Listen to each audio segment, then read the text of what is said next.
of church land, with some speakers attributing the problem to failure to put available land to productive use. The appeal was made by various speakers during the launch of 3 books authored by Bishop of South Ankole Diocese, Right Reverend Nathan Ahimbisiwe, at the Saints Cathedral Church in Kampala.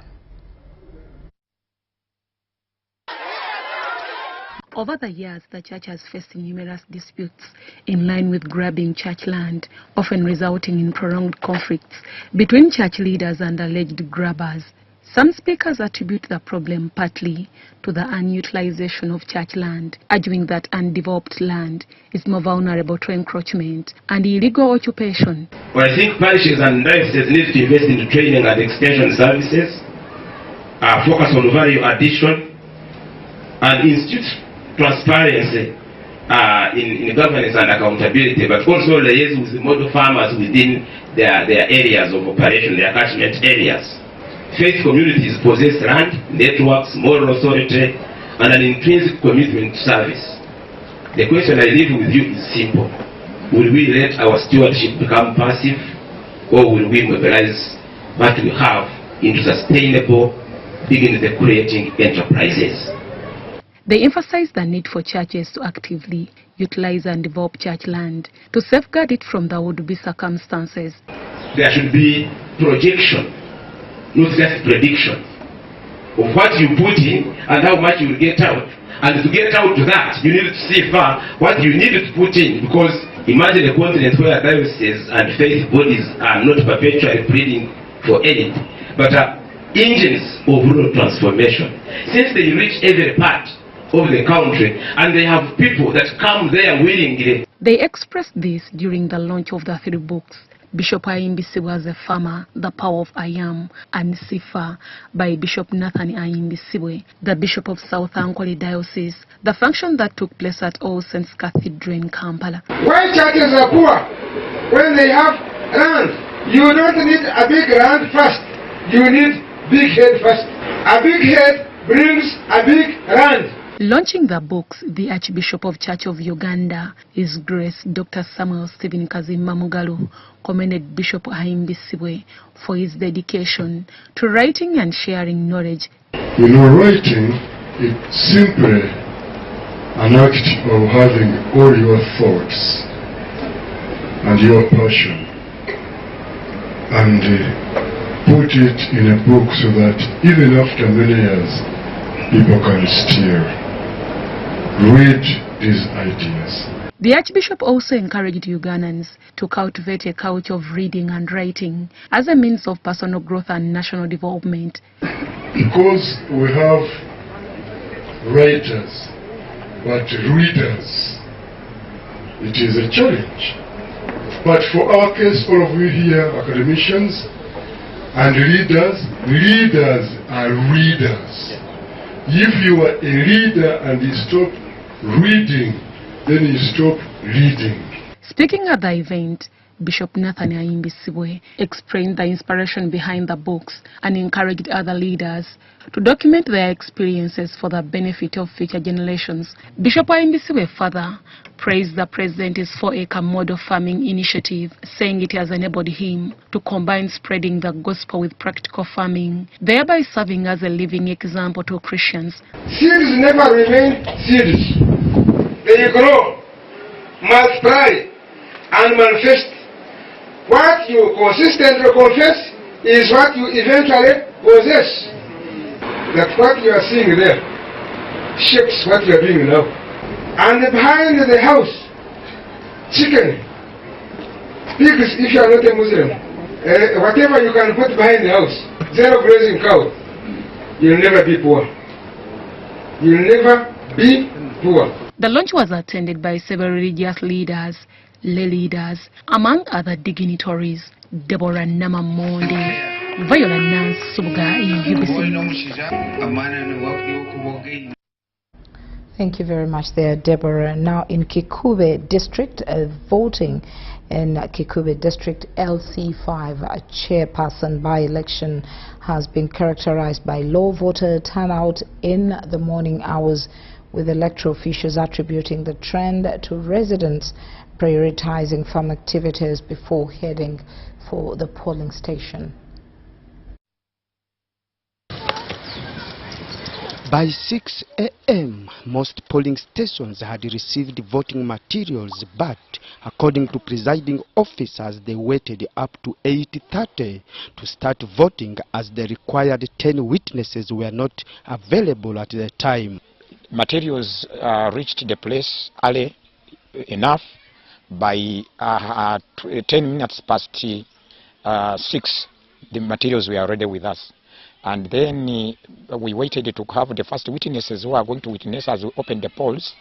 But they came somehow a bit late, because they came at last 8:30 a.m. That's when we received them, and then we had to open the polls.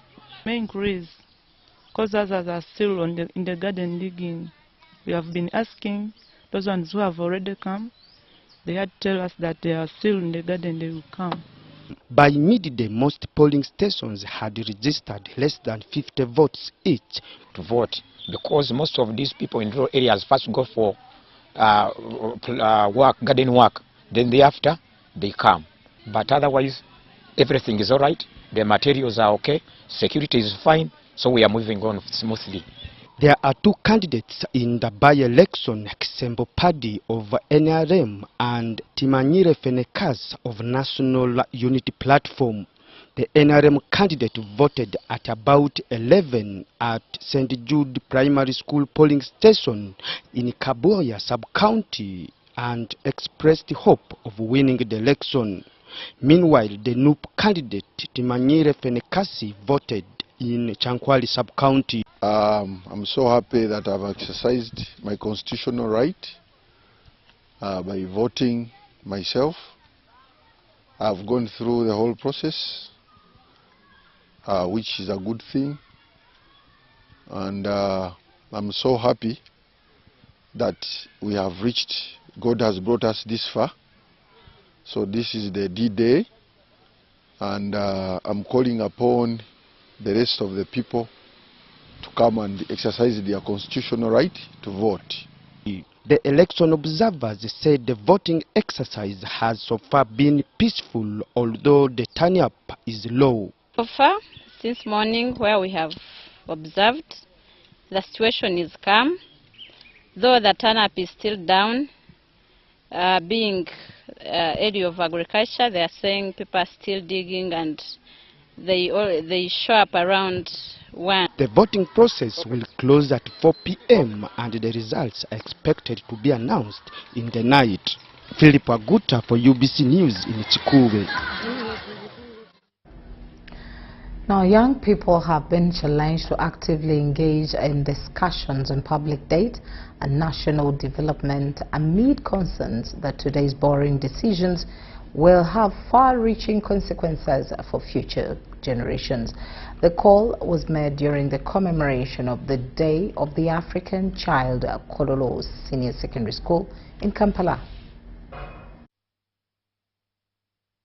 Borrowing is not the problem in this particular case. It's the people that manage these funds, so they are the ones that need to be worked upon. Borrowing itself is not the problem at all. Organizers warned that rising public debt is affecting service delivery and called on young people to demand accountability in public spending. It affects each and every one of us, and specifically you, the young people who are our future hope in terms of leaders and parents.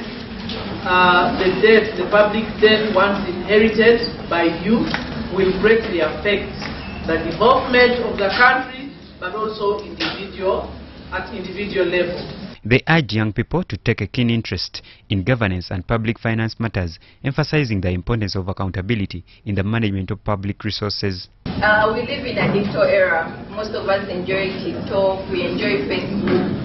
But you know that on TikTok, government is always putting out videos, trying to really get the attention of young people like you to understand these national concepts, because 5 years from now you'll be outside there at the university, or even you'll be an MP or a minister, or maybe someone working in an NGO like I do, and then you'll be faced with different people. You need to make decisions. Mbabazi further encouraged students to embrace technology as a tool for learning, innovation and personal development, saying informed and empowered youth are better positioned to contribute to national development and champion positive change within their communities.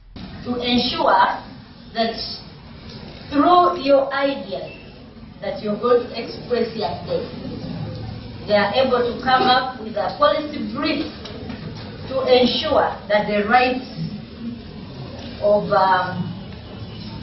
Uganda, the Ugandan child, the Ugandan youth are defended and are protected.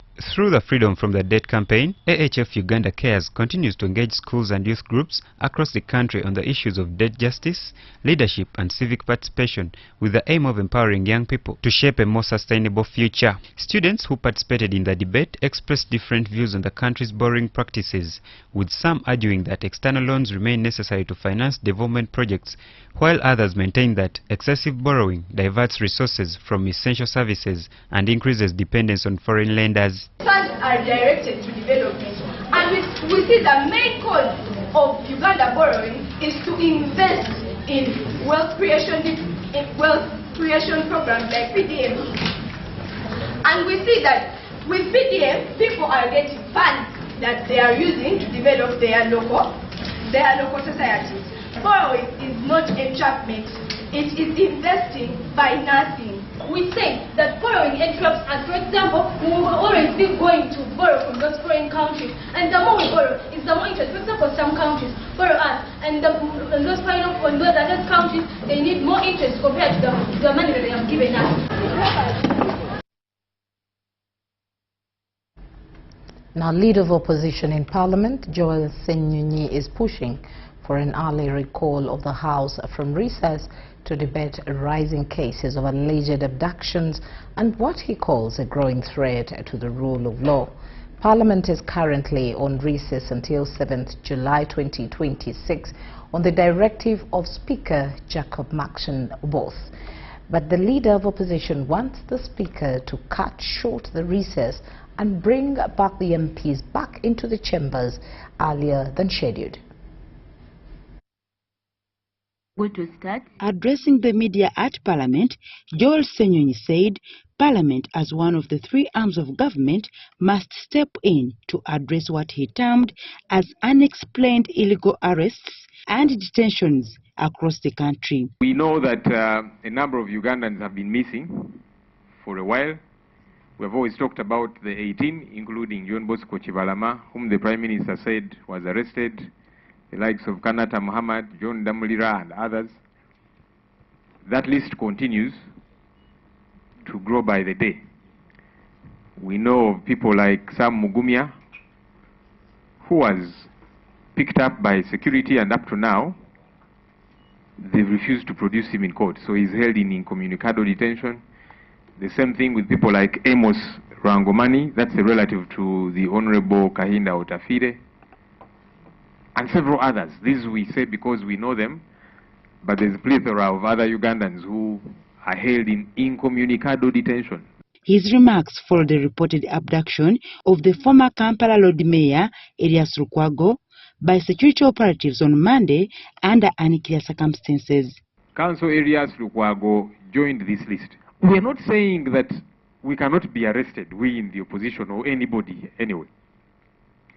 But what does the law say? The law prescribes how an arrest should be conducted and by who, and where people should be taken.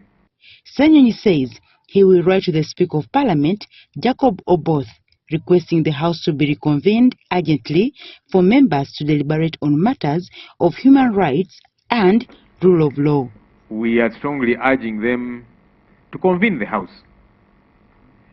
To convene the House so that the legislature gets to redirect affairs of this country to do with constitutionalism, to do with the rule of law. Let's do this. And I'm going to write to the Speaker requesting him to convene the House I don't think we should wait for 7th July. It's too far away for these violations to continue happening. It's too far.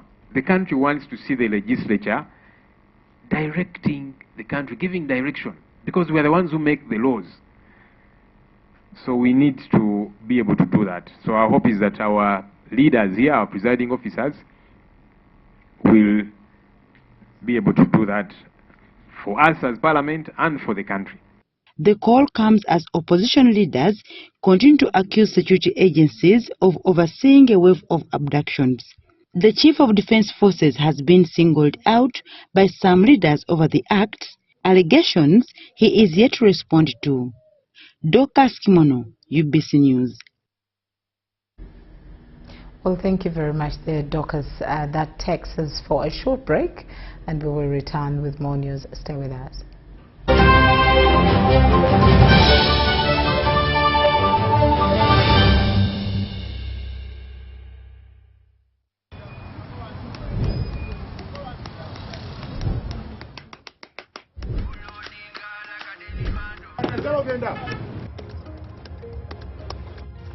And that's it for today.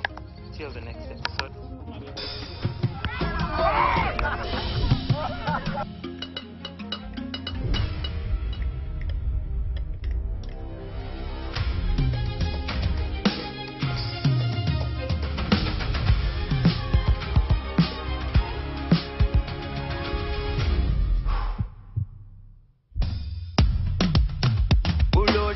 Like a daily bando, like a daily bando, like a daily bando.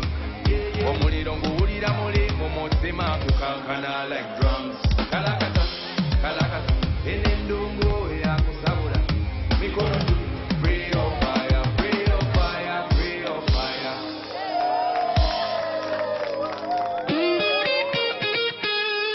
Makerere Institute for Social Development, a certified institution for higher learning, invites applicants for certificates and diploma courses like accounting and finance, procurement, journalism, tailoring and fashion design, with many other skills-tailored courses. Our institution is compliant. First of all, it is recognized by National Council for Higher Education. We are certified. The registration number is UBB 187. Tested and tried since 1995, Makerere Institute for Social Development is your solution when it comes to quality education. You may apply for January, May, August intakes. Find us along Sir Apollo Kagwa Road, opposite Makerere University Sports Ground. Our tuition is affordable with a state-of-art facilities. Early birds stand a chance to grab themselves bursaries. MISD or Makerere Institute for Social Development, facilitating your career.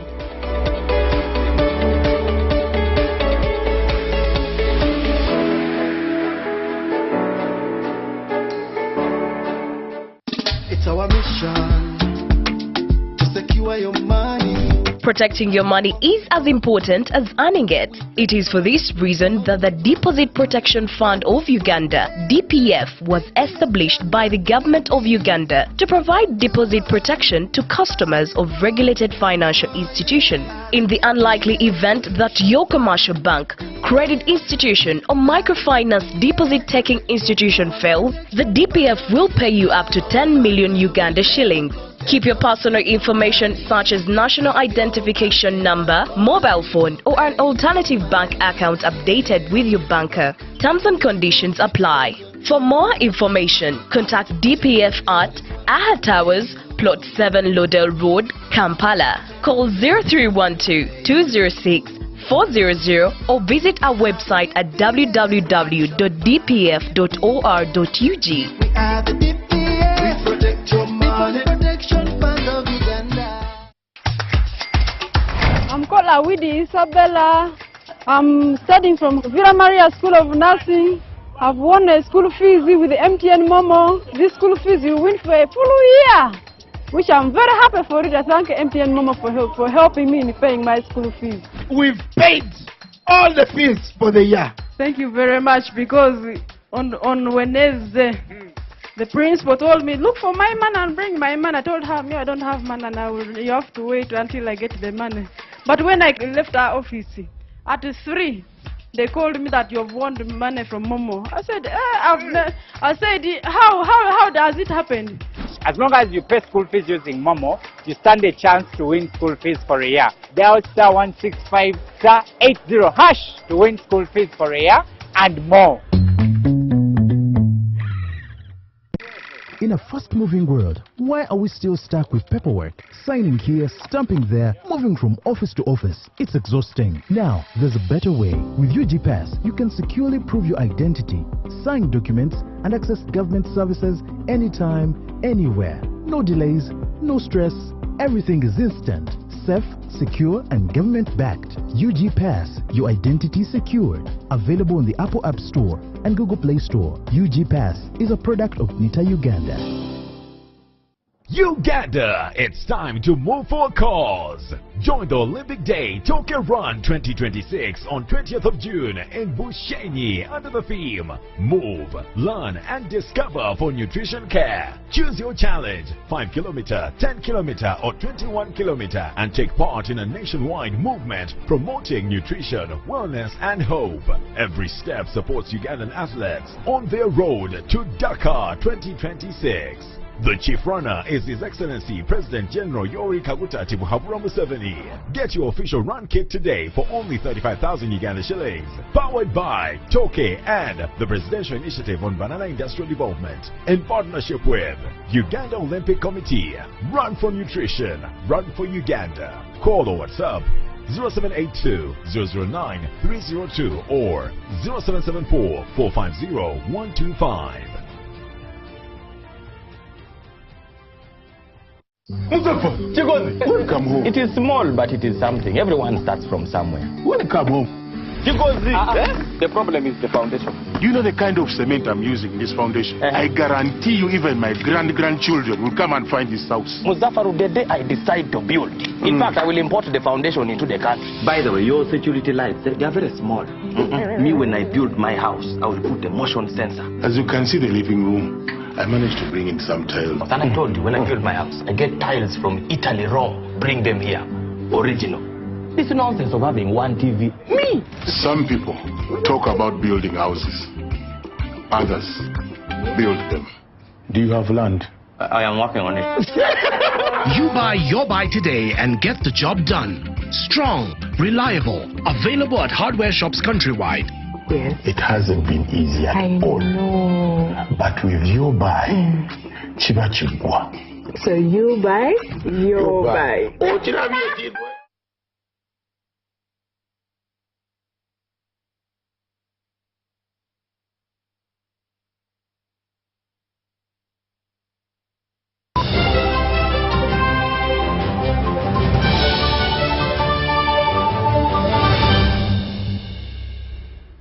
And into the world of business education, stakeholders have welcomed the DFCU Bank's commitment to supporting international schools through tailored financial solutions that are designed to strengthen institutional stability and sustainability to drive innovation.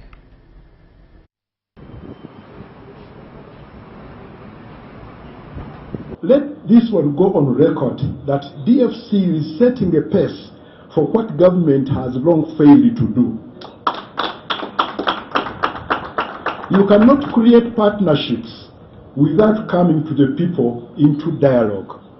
And I want here to commend the Ministry of Education that has allowed a National Steering Committee to be set up where both Ministry of Education and various partners in the private sub-sector of education, Church of Uganda, Roman Catholic, Umeya, Uganda Muslim Supreme Council, Orthodox Church, pure individual proprietors like me and corporate proprietors, as well as international schools. Mr. Sam Tuya here from International Schools is the one representing International Schools Association for the National Steering Committee.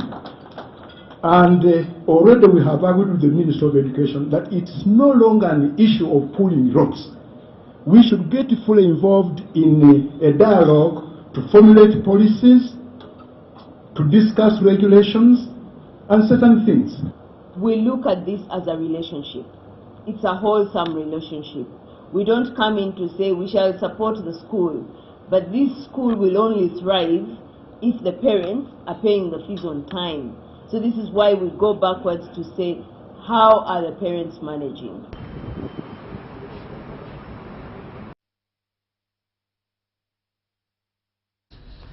And then still in business, the Uganda Bus Owners Association, UBOA, has carried out an operation in downtown Kampala, resulting in the arrest of more than 10 suspected conmen accused of forging receipts for various bus companies and extorting money from passengers.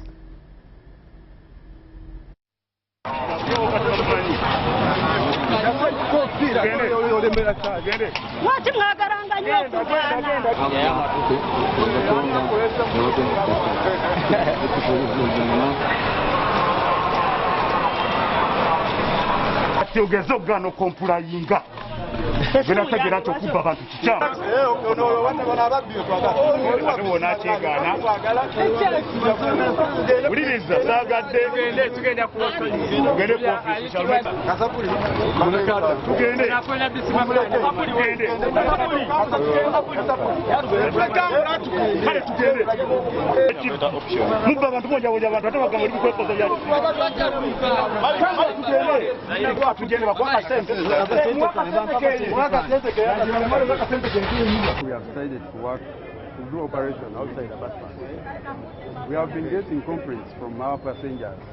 They have been stealing them, giving them fake tickets, and overcharging them. You find someone, they have charged him 100,000 or her 100,000, like from Kampala to Mbarara. So today we have decided to do our operation, and we have arrested 10 fake tickets, and also the people who are using those tickets. So we have started, and we shall not stop. We have arrested 10 people. These are fake tickets. We don't have bus tickets. We don't have a company called bus tickets. You see these ones. These are bus tickets, and also others even go ahead and print like bus services. We don't have a company called bus services. So these ones. We are appealing to the general public, please don't pay from outside. Come inside the bus park, pay from the bus park inside. Don't pay from outside. Those are thieves. These people are booking tickets outside there. It is really affecting the bus industry in a way that they are robbing customers. As per now, the bus company, they charge between 30 to 35. But for them, you can even get them, charge a customer 50,000. Then they bring for you 20. They want to bring for bus 25. But some of us, all the tickets which have been shown you here, those are all fake tickets. There is no bus company which is having a genuine ticket from outside. And this thing started during that time when the COVID came. We are appealing to the Ministry of Works as the major regulator to help the bus industry to avoid these ones.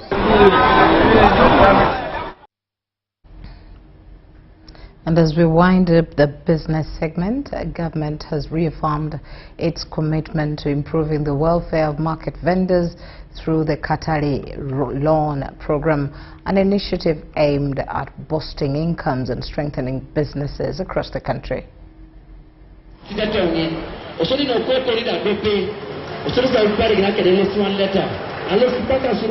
want to appreciate His Excellency, the President of Uganda, Yoweri Kaguta, for having brought for us this initiative of bringing for us the Katale loan. Reason why I am happy is that Grow loan came here, for us as vendors, we never got it.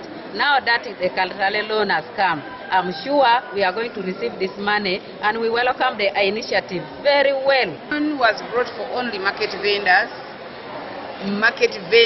who own spaces and lockups in the market. And if you want to get that Katale loan, you have to be in a group of 5 to 10 people. Make an association. After making that, get your national ID in your names. You have to be with a phone in your names. That phone must be reading your name, which is on the national ID. After that, there are some people from the finance who will be coming to visit your stores or your lockup to see how much you will have. But before all that, His Excellency gave us 500,000 to start with up to 2 million of Katali loan.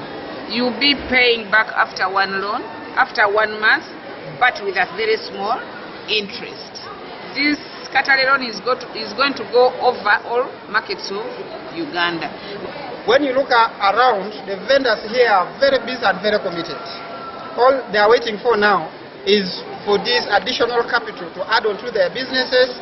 They will boost their economy.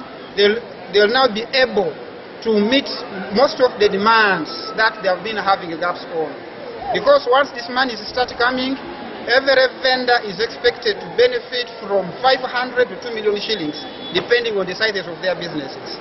However, when I look at our vendors in this market, a number of them will really get the money, and I'm very much sure that after some few days, the situation will be very different.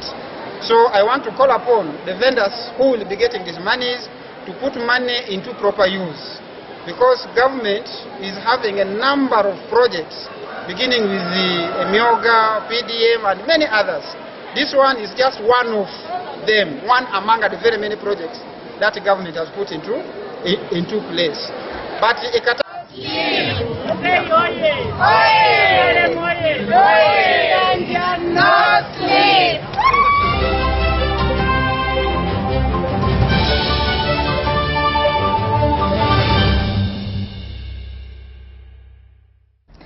And into sports, a 2-day swimming pool attendance course held at Akamwesi Swimming Pool in Kanyanya, Kampala district has officially concluded, with participants equipped with skills aimed at improving pool safety and management. The training brought together swimming pool attendants and focused on enhancing their capacity to properly maintain swimming pools and ensure the safety of users. We wanted to achieve awareness and skill imparting into the supervisors and technicians that manage the facilities in terms of treatment, safety, operation maintenance, and also forecasting and working with the local authorities in terms of compliance. Participants were taken through key operational standards, risk prevention measures, and emergency response procedures. The instructor, George William Mukasa from Life Saving Association Uganda, emphasized that every swimming pool must meet specific requirements before it can be licensed to operate. He noted that adherence to safety and maintenance standards is essential in minimizing accidents and ensuring a safe environment for swimmers. It must also have strict measures of how people should enter and get out. That will include also the emergency exits. It should also have members that are qualified and trained, such as teachers, coaches, and then caretakers. They must be briefed about. It must have good access control. Participants described the training as eye-opening, saying they have gained new knowledge and corrected misconceptions about pool management. The main focus was on the water chemistry, which I believe that I've acquired more knowledge, which I'm willing to apply at the pool, mainly focused to ensure that the pools are clean, crystal clear. They pledged the skills required in their respective workplaces to improve safety and professionalism in the sector. Especially in the chemistry, because we've been in the chemistry, in the chemicals, so I've acquired a lot of knowledge when it comes to swimming pool treatments, the pump house, and how to manage each and every situation. The course attracted participants from aquatic centers like Latitude O Hotel, Lori Fun Park Swimming Pool, Akamwesi Mall, Mashon Hotel, Hoima Stadium Swimming Pool, and Shalom International School. What follows is an online training for swimming pool attendants from the Northeast and Western regions on the 18th of June 2026.